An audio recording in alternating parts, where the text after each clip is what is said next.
नाही कट करा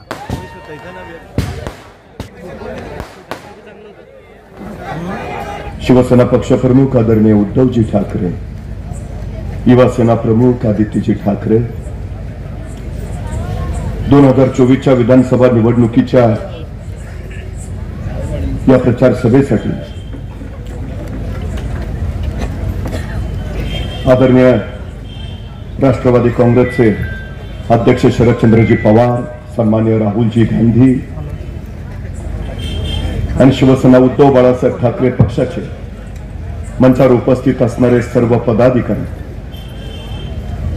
आणि वैशालीताई सूर्यवंशी यांना विजय करण्यासाठी उपस्थित असलेले आपण सर्व, खरं तर इथं आल्यावर मला पहिल्यांदा वाटलं ही प्रचाराची सभा आहे का 23 तारखेच्या विजयाच्या गुलालाची सभा.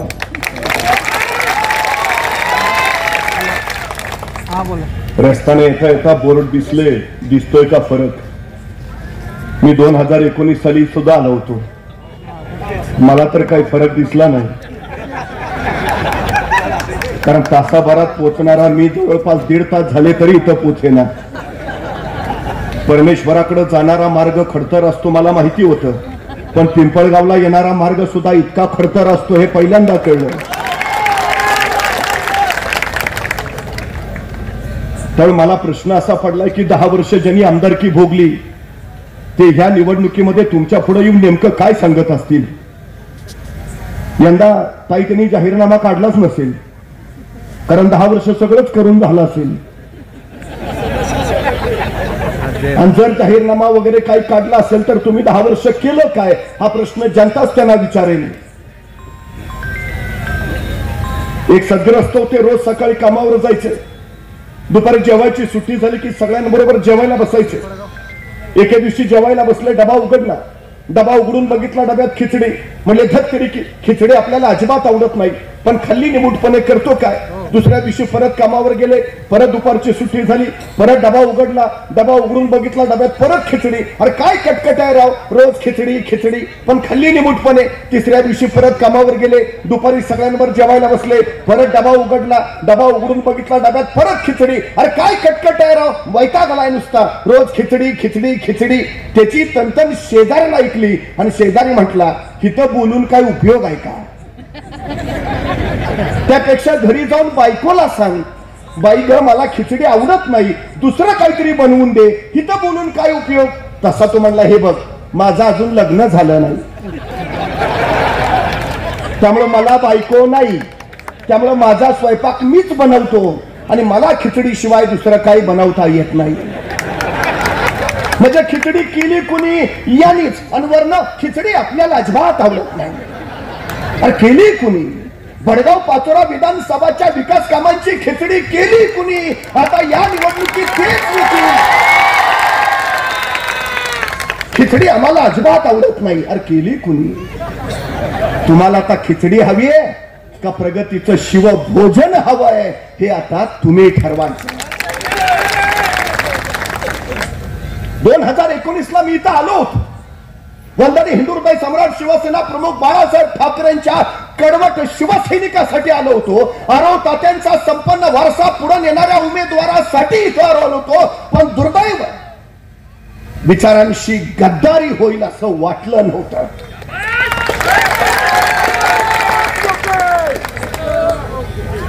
आरव तात्यांच्या विचारांचा वारसा पुढे घेऊन जायला वैशालीताई उभा राहिल्या. वंदनीय हिंदुहृदय सम्राट शिवसेना प्रमुख बाळासाहेब ठाकरेंचा समर्थ वारसा पुढे न्यायला वैशालीताई उभा राहिल्या. पडत्या काळात पक्षप्रमुख उद्धवजी ठाकरेंच्या पाठीशी ठामपणे वैशालीताई उभा राहिल्या. त्या वैशालीताईंना निवडून देणं हे आपल्या सगळ्यांचं पहिलं कर्तव्य आहे. मला प्रश्न पडतो, उद्धवजी ठाकरे मुख्यमंत्री झाले आणि त्यांनी पहिला निर्णय घेतला स्वराज्याची राजधानी असलेल्या शिवछत्रपतींच्या रायगडला संवर्धनाचा निधी देण्याचा, आणि मंत्रिमंडळाच्या बैठकीत पहिला निर्णय घेतला तो 2 लाखापर्यंत विनाशर्त शेतकऱ्यांची कर्जमुक्ती करून त्यांचा 7-12 कोरा करण्याचा. त्यावेळी त्यांनी घोषणा केली जे नियमित कर्ज भरतायत त्यांना 50,000 रुपयाचं प्रोत्साहन अनुदान दिलं जाईल. 2.5 वर्ष हे सरकार सत्तेवर आहे, उद्धवजी ठाकरेंनी घोषित केलेले 50,000 रुपये अजूनही शेतकऱ्यांच्या खात्यावर जमा झालेले नाहीत. उद्धवजी ठाकरे मुख्यमंत्री होते, पीक विमा वेळेवर मिळत होता. यांनी फक्त पीक विम्याचे ढोल वाजवले. 1 रुपयात पीक विमा शेतकऱ्यांच्या वाट्याला आला. परवा एक शेतकरी जिल्हा पोलीस प्रमुखाकडे गेला. म्हटलं मला पीक विम्याचे पैसे मिळाले, पण ते घरी नेण्यासाठी पोलीस संरक्षण पाहिजे. एसपीने विचारलं असं किती मिळालंय? तो म्हटला 27 रुपये. चेष्टा करता शेतकऱ्यांची तुम्ही. उद्धवजी ठाकरे मुख्यमंत्री होते, नैसर्गिक आपत्ती आल्या, एनडीआरएफचे निकष बाजूला सारून उद्धवजींनी शेतकऱ्यांना भरघोस मदत केली. आता या 2.5 वर्षात इतक्या नैसर्गिक आपत्ती आल्या, शेतकऱ्याला मदत झाली. 2.5 वर्षात 20,000 शेतकऱ्यांनी आत्महत्या केली. महाराष्ट्रात रोज 7 शेतकरी आत्महत्या करतायत. परवा यवतमाळच्या शेतकऱ्यानं तोंडात विद्युत तार धरून आत्महत्या केली. काय वाट्याला आलाय शेतकऱ्यांच्या? जो जगाचा पोशिंदा तोच जगू शकत नाही, राज्य कुणासाठी आणि कशासाठी? काय परिस्थिती आहे? 2014 साली सोयाबीनचा दर होता 7,000 रुपये. आज सोयाबीनचा दर आहे 4,200. 1,38,000 कोटीचं सोया तेल आयात केलं गेलं आणि त्या शेतकऱ्यांच्या सोयाबीनचा दर पाडला गेला. उद्धवजी ठाकरे मुख्यमंत्री होते, कपाशीला दर होता 11,000 रुपये. आज कपाशीचा दर आहे 6,400. 22 लाख टन कपाशी आयात केली आणि इथला कपाशी उत्पादक शेतकरी मारला गेला. तुरीची तीच अवस्था. हे राज्य कुणाचं आहे? शेतकऱ्यांचं का शेतकऱ्यांच्या विरोधकांचं? इथला शेतकरी काबाड कष्ट करून सोन्यासारखं पीक आणत असताना या सरकारच्या चुकीच्या धोरणामुळे त्याला भाव मिळत नाही. ही त्याची सगळ्यात मोठी अडचण झाली, सगळ्यात मोठी. उद्धवजी ठाकरे मुख्यमंत्री होते, सोयाबीनला सुद्धा 11,000 रुपये दर होता. उद्धवजींचं राज्य हे शेतकऱ्यांचं राज्य होतं. 2008 साली उद्धवजींनी महाराष्ट्रात झंझावात निर्माण केला शेतकऱ्यांची कर्जमाफीसाठी. शरदचंद्रजी पवार साहेब कृषी मंत्री होते, मनमोहन सिंग पंतप्रधान होते. 70,000 कोटींची शेतकऱ्यांची कर्जमाफी झाली. साहो फोडतायत शेतकरी, पण या सरकारनं शेतकऱ्यांची कर्जमाफी केली. 3.5 लाख कोटीचं उद्योगपतींचं कर्ज माफ केलं, पण शेतकऱ्यांचं नाही. हे शेतकऱ्यांचं नाही, हे उद्योगपतींचं सरकार आहे. जगणं महाग करून टाकलं यांनी. 2014 साली कापूस वेचणीचा दर किलोला 3 रुपये होता. आज 2024 साली कापूस वेचणीचा किलोचा दर 10 रुपये झालाय. 13 रुपये वाढतोच. 2014 साली हिरो होंडा 55,000 ला यायची, त्यात 60 रुपये लिटरचं पेट्रोल शेतकरी टाकायचा आणि हितनं पाचोरा गाठायचा. आता हिरो होंडा 1,10,000 ला आणि पेट्रोल 110 रुपयाला. ते म्हणते राहू दे, कशाला जायचं. 2014 साली बैलाची किंमत 15,000 रुपये होती. आता बैलाची किंमत झाली 55,000 रुपये. शेतकरी घरात सिलेंडर 400 रुपयाला आणत होता, आता तो सिलेंडर 1,1100 रुपयाला गेला. अरे बाकी सगळ्या गोष्टींचे भाव वाढले, पण शेतकऱ्याच्या पिकाचा भाव मात्र वाढला नाही. का? कुणासाठी राज्य आहे? कधीतरी या सगळ्या गोष्टींचा विचार केला पाहिजे. याने नुसत्या घोषणा केल्या, नुसत्या घोषणा. मला काही काही लोक सांगत होते पिण्याचं पाणी शुद्ध मिळत नाही.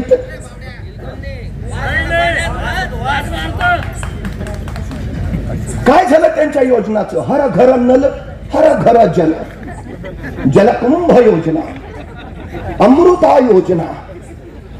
3,500 कोटी, 5,000 कोटी, 6,000 कोटी. अरे पिण्याच्या पाण्यासाठी एवढा निधीला गेला कुठे? पाण्यात गेला का खाण्यात गेला? काही परवा एका वृत्तपत्रात 2019 ला हे जे उमेदवार उभा राहिले होते त्यांच्या संपत्तीचं विवरण आलंय. त्यापैकी काही या मिंदे सरकारमध्ये मंत्री झाले, गद्दारांची पण नोंद त्यात आहे. 2024 ला त्यांच्या संपत्तीचं विवरण आलंय. किती संपत्ती वाढली मंत्र्यांची माहिती आहे? ज्याची संपत्ती 2019ला 5 कोटी होती तो 55 कोटीवर गेलाय. जो 10 कोटी होता तो 25 कोटीवर गेला. जो 20 कोटीवर होता तो 60 कोटीवर गेला. या 2.5 वर्षामध्ये मंत्र्यांची संपत्ती वाढली. सर्वसामान्य माणसाचं काय? त्याच्या वाट्याला 1500 रुपये. लाडकी बहीण योजना, या योजनेची जाहिरातच इतकी केली, इव्हेंट एवढा मोठा केला की त्या जाहिरातीचे पैसे वाचवले असते तर लाडक्या बहिणींना 3000 रुपये देता आले असते. जे आता महाविकास आघाडीने ठरवलंय, महालक्ष्मी योजनेअंतर्गत प्रत्येक महिलेला 3000 रुपये. मी येता सगळ्या एसट्या बघत होतो. त्या एसटीवर सुद्धा नुसत्या जाहिरातीच, कोट्यावधीच्या जाहिराती. त्या जाहिरातीचे पैसे जरी वाचवले असते तर आमच्या पिंपळगावचं एसटी स्टँड विमानतळासारखं झालं असतं. जाहिरातीचे पैसे वाचवले असते तर प्रवाशांच्या वाट्याला गळक्या एसट्या आल्या नसत्या. पण तुम्हाला देण्यात नाही, दाखवण्यात रस आहे. सगळ्यात मोठी अडचण आहे ती ही, सगळ्यात मोठी. काय अवस्था आहे आमच्या तरुण पोरांची? नोकऱ्या आहेत. कोरोना कालखंडामध्ये उद्धवजी ठाकरे मुख्यमंत्री होते. हॉस्पिटलची कमतरता, आरोग्य कर्मचाऱ्यांची कमतरता, डॉक्टरांची कमतरता, ऑक्सिजनची कमतरता. पण एवढं असूनही उद्धवजींनी महाराष्ट्र सुखरूप आणि सुरक्षित ठेवला. कोरोनाच्या संकटामध्ये त्यांनी महाराष्ट्र वाचवला. परवा सांगलीचा स्वच्छता कर्मचारी मला सांगत होता, महाराष्ट्र खरंच भाग्यवान आहे, कारण महाराष्ट्राला योग्य वेळी उद्धवजी ठाकरेंसारखं नेतृत्व मिळालं. कोरोना कालखंडामध्ये जर उद्धवजी मुख्यमंत्री नसते तर महाराष्ट्राच्या रस्त्यावर माणसं मरून पडलेली तुम्हाला दिसली असती. देशात 5 वेळा सर्वेक्षण झाली त्यावेळी, आणि देशातील पहिल्या 5 सर्वोत्तम मुख्यमंत्री म्हणून उद्धवजींचा गौरव झाला. उद्धवजींच्या काळात परकीय गुंतवणूक महाराष्ट्रात आली. उद्योग धंदे इथं वाढले. बेरोजगारी घट झाली. महाराष्ट्र थांबला नाही, महाराष्ट्र थांबणार नाही असं सांगत उद्धवजींनी महाराष्ट्र प्रगती पथावर नेला. मग शिवसेना फोडली का? 40 गद्दार सुरत गुवाहाटीला का गेले? सगळं उत्तम चालू होतं. मग शिवसेना फोडायचं कारण? त्यांना महाराष्ट्र लुटायचा होता. जोपर्यंत उद्धवजी आहे तोपर्यंत ते शक्य नाही, त्यांना कळालं होतं. जोपर्यंत इथं शिवसेना आहे तोपर्यंत महाराष्ट्राच्या गर्दनीला तुम्ही नख लावणार नाही याची खात्री होती, म्हणून शिवसेना फोडली. महाराष्ट्र अजून ती रात्र विसरला नाही ज्या दिवशी उद्धवजी ठाकरेंनी वर्षा बंगला सोडला आणि ते मातोश्रीकडे निघाले. अवघ्या महाराष्ट्राच्या डोळ्यात पाणी होतं. सगळा महाराष्ट्र हळहळत होता. आणि त्यावेळी हे 40 गद्दार टेबलावर उभा राहून नाचत होते. अरे उद्धवजी मुख्यमंत्री पदावर उतरले म्हणून तुम्ही नाचत होता का? महाराष्ट्र लुटण्यासाठी यांना उघडा करून दिला म्हणून तुम्ही नाचत होता? गद्दारी शिवसेनेशी नाही, गद्दारी महाराष्ट्राशी झाली आहे. उद्धवजी ठाकरे मुख्यमंत्री होते. महाराष्ट्रातला एकही उद्योग गुजरातला गेला नाही, एकही. आणि उद्धवजी मुख्यमंत्री पदावर उतरले, एक उद्योग गुजरातला निघाला. मुंबईचा IFC सेंटर गुजरातला, वेदांता पॉक्सकॉन गुजरातला, गेल प्रकल्प गुजरातला, सॅफ्रॉन प्रकल्प गुजरातला, टाटा एअरबसचा प्रकल्प जो महाराष्ट्रात होणार होता, परवा पंतप्रधानांनी वडोदऱ्यामध्ये त्याचं उद्घाटन केलं. आमच्या नाकावर टिचून लाखो तरुणांच्या नोकऱ्या त्यांनी पळवल्या. आमच्या पोरांची अवस्था काय आज? गुजरातच्या वाट्याला रांगोळी आणि महाराष्ट्राच्या वाट्याला राख. यासाठी तुम्हाला उद्धवजी ठाकरे मुख्यमंत्री नको होते? परवा पोलीस भरती निघाली, जागा 6000, अर्ज झाले 7 लाख. 3 विभागाच्या शासकीय भरत्या निघाल्या, जागा होत्या 23,000, अर्ज झाले 35 लाख. स्वच्छता कामगारच्या मुलाखती द्यायला ज्यावेळी इंजिनियर पोरग जात, वाईट वाटत. काय अवस्था ताई? गेल्या 2.5 वर्षामध्ये महाराष्ट्रातले 6317 लघु उद्योग सुद्धा बंद झाले. सगळं पळवायचं आहे, सगळं लुटायचं येणार. आणि आता हे सांगतायत महायुती सरकार महाराष्ट्र व्हिजन 100 म्हणजे उरलं सुरलं घेऊन जाणार परत गुजरातला. परवा एका चौकात एक तरुण भयानक संताप गेला, मोठमोठ्यानं ओरडत होता, हे सरकार बिनकामाचं आहे. या सरकारनं बेरोजगारी वाढवली, या सरकारनं आमचे उद्योग धंदे पळवले, बघता बघता गर्दी जमली. ह्याचं तवा तवानं बोलणं चालूच होतं. तेवढ्यात पोलीस आले, ह्याला उचललं आणि पोलीस स्टेशनला नेलं. पोलीस स्टेशनला नेल्यावर या तरुणानं विचारलं, मला इथं का आणलंय? ते इन्स्पेक्टर म्हणले, तू सरकारच्या विरोधात बोलतोयस म्हणून तुला इथं आणलंय. तो म्हटला, मी आपल्या सरकारच्या नाही, पाकिस्तान सरकारच्या विरोधात बोलत होतो. तसा तो इन्स्पेक्टर म्हटला, तू काय आम्हाला येडा समजतो का? आम्हाला माहित नाही का कुठलं सरकार बिनकामाचं आहे ते? आम्हाला माहित नाही का कुणी बेरोजगारी वाढवली ते? आम्हाला माहित नाही कुणी महागाई वाढवली ते? सगळ्यांना माहिती आहे. ये पब्लिक है, सब जानती है. ही जनता 20 तारखेची वाटच पाहतीये. 2 नंबरचं बटन दाबायचं आणि भडगाव पाचोऱ्यातले 2 नंबरचे धंदे बंद करून टाकायचे.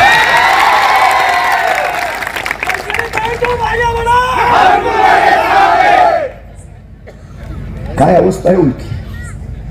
शेतकऱ्यांना हमी भाव नाही. लोक शेती करून काय मिळत नाही तर पोरं शिकवावी. तर या मिंदे सरकारनं 62,000 शाळा खाजगी कंपन्यांना दिल्या. पटसंख्या कमी आहे म्हणून आमच्या शाळा बंद करून टाकल्या. 14,713 शाळा बंद झाल्या. ललिताताई, पहिलीमध्ये प्रवेश घेणाऱ्या मुलींची संख्या होती 1,03,00,000. त्यापैकी 12वीत किती पोचल्या माहिती आहे? फक्त 20 लाख. शिक्षण प्रवाहातनं बाहेर किती फेकल्या मुली? 83 लाख. अहो, या 83 लाख मुली शिकल्या असत्या, त्यांच्या पायावर उभा राहिल्या असत्या तरी स्वतःच्या हिमतीवर त्यांनीच 50,000 रुपये पगार कमावला असता. तुमच्या 1500 टेकल्याची गरज नव्हती. पण यांनी शिक्षण बंद केलं, शाळा बंद केल्या. या मुली शिक्षण प्रवाहात कशा जातील याच्यावर अभ्यास समिती नेमल्यापेक्षा यांनी अभ्यास समिती कशावर नेमली माहिती आहे? महाराष्ट्रातल्या बियर विक्रीत घट झाली आहे. महाराष्ट्रातली बियर विक्री कशी वाढवावी यासाठी या सरकारनं अभ्यास समिती नेमली. तुम्हाला शिक्षित महाराष्ट्र हवाय का झुमता महाराष्ट्र हवाय? कुठे घेऊन चाललाय महाराष्ट्र आमचा तुम्ही?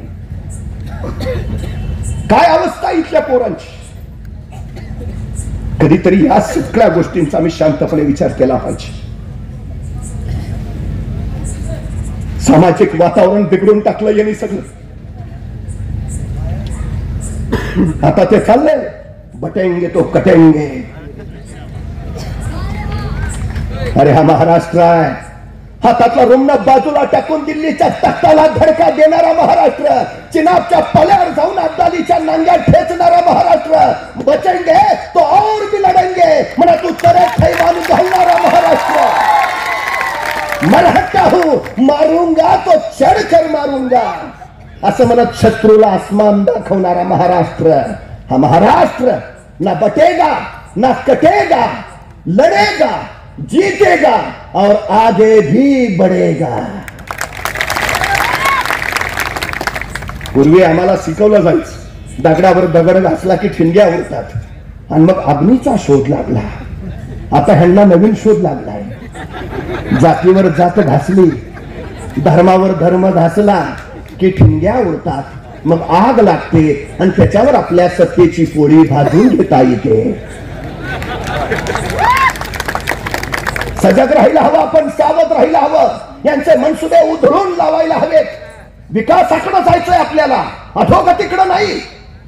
350 वर्षापूर्वी छत्रपती शिवाजी महाराजांनी 18 पगड जाती धर्माचं राज्य उभा केलं. हे स्वराज्य आमचा शिवसैनिक ज्यावेळी हातामध्ये शिवबंधन बांधतो ना, तो शिवछत्रपतींचा 18 पगड जातीचा महाराष्ट्र मी अखंड आणि एकसंग ठेवेन अशी शपथ घेतो. एवढ्या घोषणा केल्या होती. 15 लाख रुपये देतो म्हणणारे 1500 वर आले. आताही अनेक घोषणा केल्यात. कर्जमाफी करू, मग 2.5 वर्ष झोपला होता.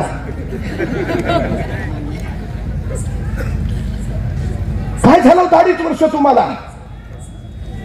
इथे सगळे उद्योग नेले. आम्ही महाराष्ट्राला याहून अधिक मोठा उद्योग देऊ. तुमच्या पाचोरा भडगाव मध्ये गेल्या 2.5 वर्षात किती उद्योग आले? एक प्रकल्प झाला इथं? काय झालं? शेतकरी या सगळ्या गोष्टींचा विचार करायला हवा. शेतकरी आत्महत्या थांबवणार होते, दीडपट हमी भाव देणार होते, स्मार्ट सिटी निर्माण करणार होते, आदर्श गावं तयार करणार होते. काही झालं नाही. अरबी समुद्रात छत्रपती शिवाजी महाराजांचं स्मारक उभारणार होते, हिंदू मिल मध्ये डॉक्टर बाबासाहेब आंबेडकरांचं स्मारक उभा करणार होते. काय झालं? काही नाही. मी परवा पुण्यात होतो, महात्मा फुले मंडईत. ड्रायव्हरला सांगितलं गाडी आत लाव. मी बाहेरच उभा राहिलो. माझ्या शेजारी एक गजरेवाला होता. त्याची गजरी विकायची स्टाईलच भयानक होती. तो आल्या गेल्या ताईंकडे बघायचा आणि म्हणायचा, ओ ताई गजरा घ्या, 1 महिना सुकणार नाही. ओ ताई गजरा घ्या, 1 महिना सुकणार नाही. आणि महिला वळवळून गजरा घ्यायच्या. असला कसला गजरा 1 महिना सुकणार नाही. अर्ध्या तासात तिची पाठी रिकामी झाली. तेवढ्या त्याच्या समोरून एक मॅडम निघाल्या होत्या. त्या मॅडमकडे बघत तो म्हणाला, ओ मॅडम गजरा घ्या, 1 महिना सुकणार नाही. त्या मॅडम तिथूनच वळाल्या आणि त्याला म्हणाल्या, गेल्या महिन्याचा अजून तसाच आहे. आता हे भाजपवाले येतील, हे देतो ते देतो, 15 लाख जमा करतो. सरळ सांगा, मागच्या वेळेचे अजून तसेच आहे. अहो ह्यांची आश्वासनं म्हणजे लाबडा घरची आवताना. काय उपयोग आहे यांचा? शेतकऱ्यांचं राज्य उभा करायचं असेल, तरुणांच्या हाताला काम द्यायचं असेल, तर आम्हाला मशालीचं बटन दाबून वैशाली ताईंना विजयी करावंच लागेल. ही सगळ्यात महत्वाची गोष्ट. आज परिस्थिती वेगळ्या दिशेची आहे. कुठल्या दिशेला चाललोय आम्ही? मागे मुंबईला दंगल झाली. त्याच मुंबईमध्ये मुस्लिम मोहल्ल्यामध्ये एक 25 वर्षाची युवती होती. देखणी आरसबाने बघावं, बघतच राहावं. काय गुंडांचा तिच्यावर डोळा होता. दंगलीच्या दंग्या डोक्याचा फायदा उठवावा आणि त्या युवतीची अब्रू लुटावी असा बेत त्यांनी आखला. आणि दंगा लाईन जोमात असतानाच हे गुंड त्या युवतीच्या घराच्या दिशेने सरकले. काळोख फिरत तिच्या दारापर्यंत पोहोचले. दारावर धडका पडू लागल्या. आतली युवती बावरली, शारली, घाबरली. खिडकीतनं बघितलं, गुंड दिसले. इरादा ध्यानी आला. तशी स्वतःचे अब्रू वाचवण्यासाठी ती घराच्या मागच्या दारानं बेबान पळत सुटली. मुंबईच्या रस्त्यावरनं रात्रीच्या 12 साडेबारा वाजता पळते. जीवाच्या खांदानी धावते. पळता पळता एका बोळात शिरली. बोळातल्या एका घरात तिला उजेड दिसला. धपापत्या उरानं दार ठोठावलं. दार उघडलं गेलं. दारात उभा होता 80चा एक हिंदू युवक. दारात त्यानं मुस्लिम युवती पाहिली. त्याला छळ वाटलं. बाहेर दंगल चालली हिंदू मुस्लिमांची. ही मुलगी मुस्लिम नाही का हिंदूच्या दारापुढे बसली. त्याने विचारलं काय हवंय? ती युवती म्हणाली, काय गुंड माझ्या पाठलागावर आहेत. माझ्या अब्रू उठायचा बेत आहे त्यांचा. एका रात्री पुरता मला आसरा मिळेल का?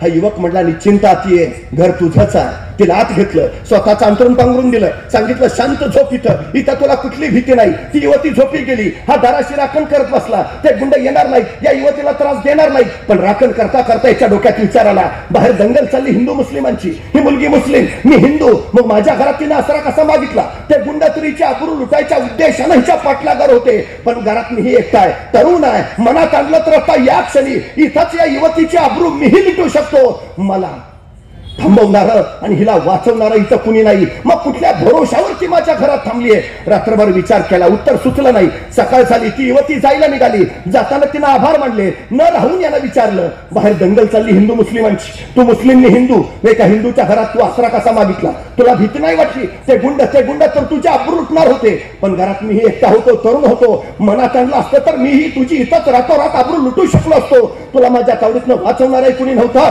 मग कुठल्या भरोशावर माझ्या घरात थांबलीस? तशीच युवती म्हणाली, त्या गुंडांच्या तावडीतनं सुटण्यासाठी मुंबईच्या रस्त्यावरनं रात्रीच्या 12 साडेबारा वाजता मी जीवाच्या कांताने पळत होते. बेबानपणे धावत होते. पळता पळता या बोळात शिरले. बोळातल्या तुझ्या घरात मला उजेड दिसला. पण तुझं दार ठोठवायच्या अगोदर मी तुझ्या घराच्या उघड्या खिडकीतून आत डोकावून बघितलं. त्या तुझ्या घराच्या भिंतीवर मला छत्रपती शिवाजी महाराजांचा फोटो दिसला आणि मगच मी दार ठोठावलं. कारण मला माहिती आहे,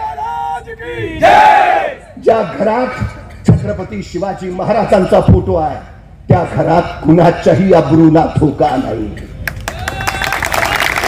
हे माझ्या महाराष्ट्राचं चारित्र्य आहे. हे काय परिस्थिती केली यांनी गेल्या 2.5 वर्षात महाराष्ट्रात.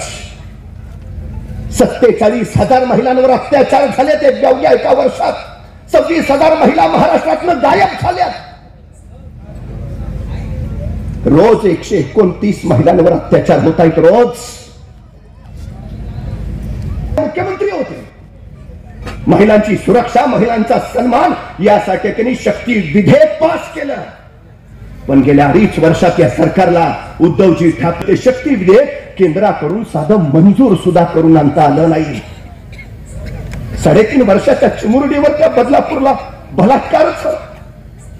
सगळी जनता पेटून उठली तर त्या पेटलेल्या जनतेवरच लाठी हल्ला केला. आम्ही न्याय मागायचा नाही. अंतरवाली सराठीमध्ये मराठा समाजाच्या आरक्षणासाठी आमचे बंधू भगिनी आंदोलन करत होते. त्या आंदोलकांवर लाठी चार्ज केला. आम्ही आमचा न्याय हक्क मागायचा नाही. वारकऱ्यांवर लाठी हल्ला केला का? कोकणामध्ये बारसू प्रकल्पग्रस्तांच्या वर लाठी हल्ला का? राज्य कुणाचा, कुणासाठी?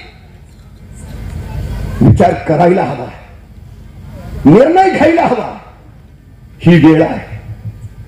महायुतीला मत दिलं तर गुजरातच्या विकासाला मत दिलं असं होईल, आणि महाविकास आघाडीला मत दिलं तर महाराष्ट्राचा विकास घडवण्यासाठी मत दिलं असेल. निर्णय तुम्ही घ्यायचा. हा देश आहे. राज्यातल्या, देशातल्या सगळ्या राज्यांचा विकास झाला पाहिजे, विषयच नाही, झालाच पाहिजे. पण महाराष्ट्राला लुटून नव्हे, आमच्या पोरांच्या तोंडचा घास पळवून नव्हे, आमच्या शेतकऱ्यांना आत्महत्या करायला लावून नव्हे, अजिबात नाही. सावध व्हा, नाहीतर उद्या आमचीच पोरं आम्हाला प्रश्न विचारतील. महाराष्ट्र लुटला जात होता तर तुम्ही काय करत होता? महाराष्ट्र विकला जात होता तर तुम्ही काय करत होता? इथले उद्योग गुजरातला पळवले जात होते, तुम्ही काय करत होता? जातीपातीच्या राजकारणामध्ये महाराष्ट्र पेटवला जात होता, तुम्ही काय करत होता? त्यावेळी आम्हाला अभिमानानं सांगता यायला हवं, बाळा असं काही होणार नाही, कारण आम्ही वैशालीताई सूर्यवंशींच्या बरोबर होतो. महाराष्ट्राच्या विकासासाठी झुंजत होतो. ज्या मशालीने छत्रपती शिवाजी महाराजांनी स्वराज्याचं अग्निहोत्र पेटवलं, ज्या मशालीने आई जगदंबे पुढे महाराष्ट्र धर्माचं साकडं घातलं, ज्या मशालीने स्वातंत्र्य लढ्यामध्ये क्रांतीच्या ज्वाळा निर्माण केल्या, ती मशाल आता धगधगणार आणि महाराष्ट्र उजळणार. एकच सांगतो, जर जगणं करायचं असेल खुशालीचं तर बटन दाबा मशालीचं. जय महाराष्ट्र.